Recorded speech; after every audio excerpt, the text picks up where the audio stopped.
For the first half of my life, I struggled with my body image and with my relationship with food. I was binge eating, overeating, over-exercising, and I became obsessed with food.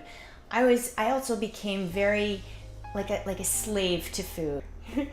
From a very young age, I ate my feelings, even as a young competitive figure skater. No matter how happy I was, or if I was angry, sad, depressed, lonely, I would eat to compress my feelings. I secretly hated myself for overeating and for not being able to lose weight. One day I hit rock bottom. I was almost 30 pounds overweight and I felt depressed. I felt unattractive to myself, to my husband. I didn't fit into my clothes anymore, and I knew enough was enough.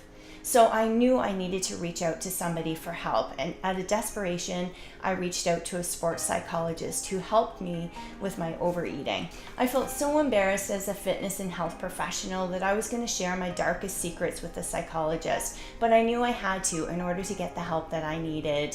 I went on to tell her that my husband worked out of the country 5 out of the 7 days out of the week, and basically our relationship was over the weekends.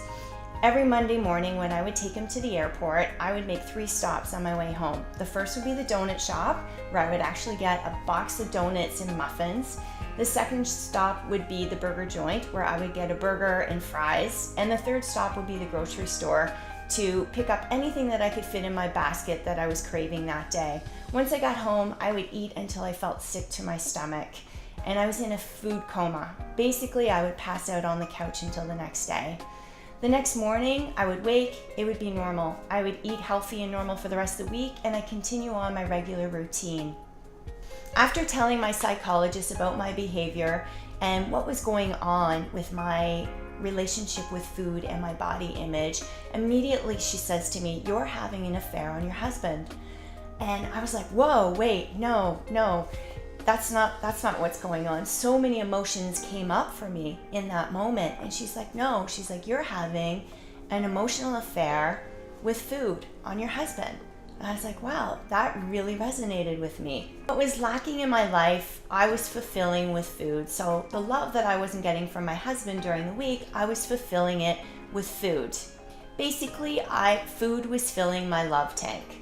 It wasn't until I discovered the root of my disordered eating that I was able to permanently free myself from obsession, stop torturing myself with diets and exercise, manage my emotions and energy without food, solve my chronic health problems, achieve inner and outer beauty, and live my life with presence and purpose.